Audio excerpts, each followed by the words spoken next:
আসসালামু আলাইকুম। সবাইকে স্বাগত জানাচ্ছি। আমি নাসরুল ইসলাম তন্ময়। শুরুতে বিআরবি কেবল সংবাদ শিরোনাম। জানিয়ে দিব সর্বশেষ গুরুত্বপূর্ণ আপডেট বাংলা সংবাদ। শুরুতেই শিরোনাম। সরকার বাংলাদেশকে পরনির্ভরশীল করতে চায়, অভিযোগ করলেন বিএনপির মহাসচিব মির্জা ফখরুল ইসলাম আলমগীর। এরপর জানিয়ে দিব দুর্নীতিবাজ কর্মকর্তাদের প্রতি কোনো সহানুভূতি নয় বললেন মন্ত্রিপরিষদ সচিব।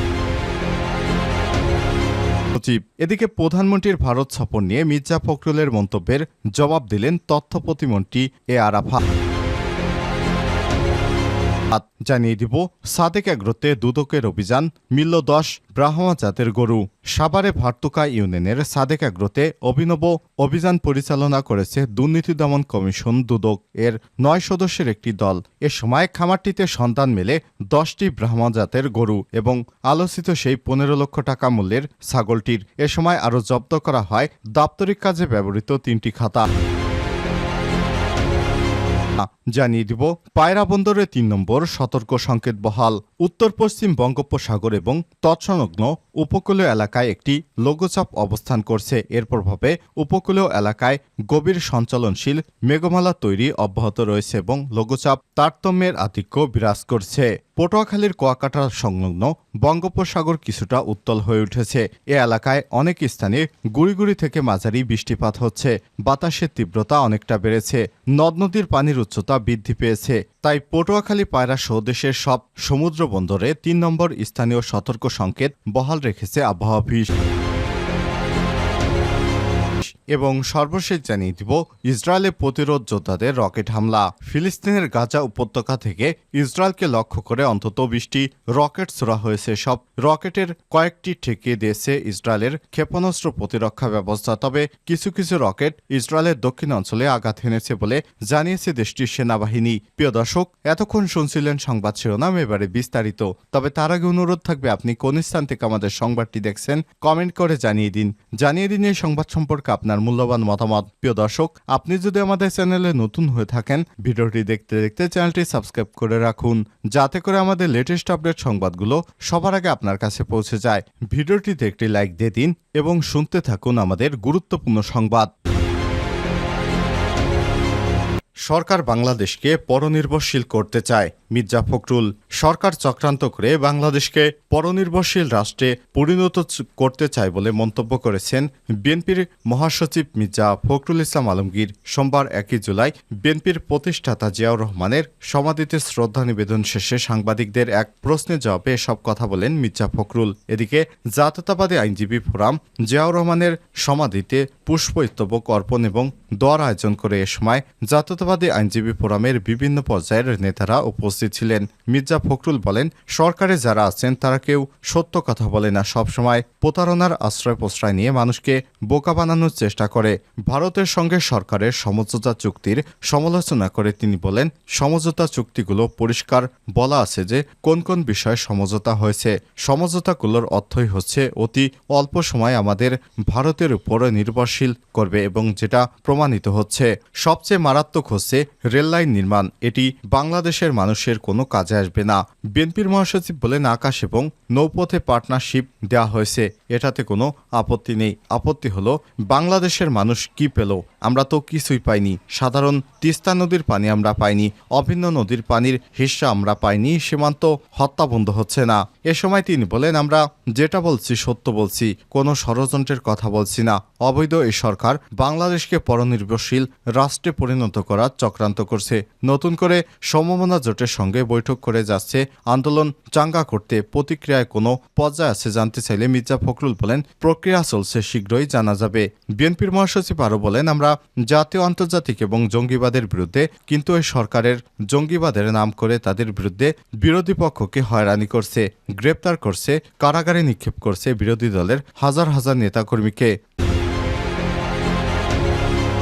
দুর্নীতিবাজ কর্মকর্তাদের প্রতি কোনো সহানুভূতি নয়। মন্ত্রিপরিষদ সচিব দুর্নীতিবাজ কর্মকর্তাদের প্রতি কোনো ধরনের সহানুভূতি দেখানো হবে না বলে দাবি করেছেন মন্ত্রিপরিষদ সচিব মোহাম্মদ মাহবুব হোসেন। সোমবার 1 জুলাই সচিবালয়ে মন্ত্রিপরিষদ বৈঠক শেষে সাংবাদিকদের সংবাদ সম্মেলনে এসব কথা বলেন তিনি। মন্ত্রিপরিষদ সচিব বলেন, দুর্নীতিবাজ তো সবাই না, যারা দুর্নীতি করছে সরকারের নজর এলেই তাদের বিরুদ্ধে ব্যবস্থা নেওয়া হচ্ছে। মাহবুব হোসেন বলে, দুর্নীতি করে পালিয়ে যাওয়ার সম্ভাবনা নেই। দুর্নীতি প্রমাণিত হওয়ার পর সরকার কাউকে ছাড় দিবে না, এমন নজির পৃথিবীতে নেই। উল্লেখ্য, সম্প্রতি কয়েকজন সরকারি কর্মকর্তা এবং তাদের পরিবারের সদস্যদের বিরুদ্ধে বেশ কিছু দুর্নীতির অভিযোগ উঠেছে।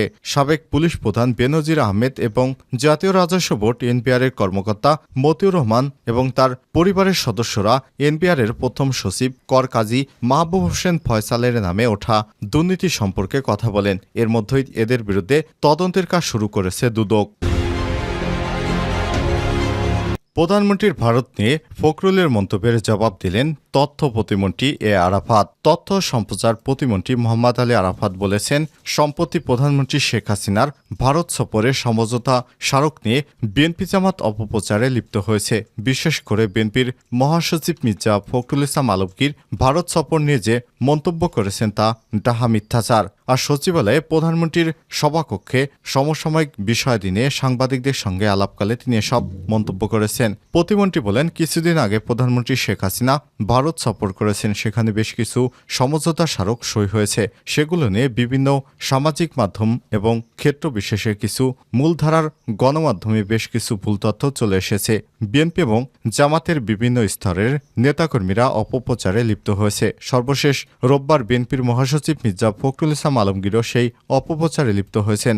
আরাফাত বলেন, প্রেস কনফারেন্সে তিনি অর্থাৎ ফখরুল যে বক্তব্য দিয়েছেন তা একেবারেই অসত্য এবং ডাহা মিথ্যা কথা এবং সমঝোতা স্মারকের সব ধারা হয়তো তিনি পড়েননি। তিনি সব ধারা না পড়ে না বুঝে খণ্ডিতভাবেই সাধারণ মানুষকে বিভ্রান্ত করার চেষ্টা করছেন। প্রধানমন্ত্রী আরও বলেন, যে কথাগুলো বলা হচ্ছে বাংলাদেশের বুক চিরে ভারতীয় ট্রেন এক প্রান্ত থেকে অপর প্রান্তে যাবে, কিন্তু এ সমঝোতা স্মারকটি এটাও বলা আছে যে ভারতের ওপর দিয়ে বাংলাদেশের ট্রেন নেপাল ও ভুটানেও যাবে। নেপাল ও ভুটান থেকে বাংলাদেশের ট্রেন এবং তাদের ট্রেন ভারতের মধ্য দিয়ে বাংলাদেশে এসে মোংলা কিংবা চট্টগ্রাম বন্দর ব্যবহার করবে। তারা এখন কলকাতা বন্দর ব্যবহার করে, অর্থাৎ আমাদের বন্দরগুলো ব্যবহার করবে, সেটা আমাদের জন্য লাভজনক। প্রশ্ন রেখে তিনি বলেন, তাহলে আপনি বলবেন ভারতের নতজানু পররাষ্ট্রনীতি হয়ে গেল। তারা নিজেদের কলকাতা বন্দর ব্যবহার করে বাংলাদেশের বন্দর লাভজনক করে দিচ্ছে। বিষয়টি হচ্ছে আঞ্চলিক সহযোগিতার। মোহাম্মদ আলী আরাফাত বলেন, এই সমঝোতা স্মারকে একটা বিশাল অর্জন আছে। আপনারা দেখবেন নেপাল থেকে ভারতের মধ্য দিয়ে ভারতের যে গ্রিড লাইন, সেই গ্রিডের ট্রান্সমিশন লাইন দিয়ে আমরা নেপাল থেকে 40 মেগাওয়াট আমদানি করব।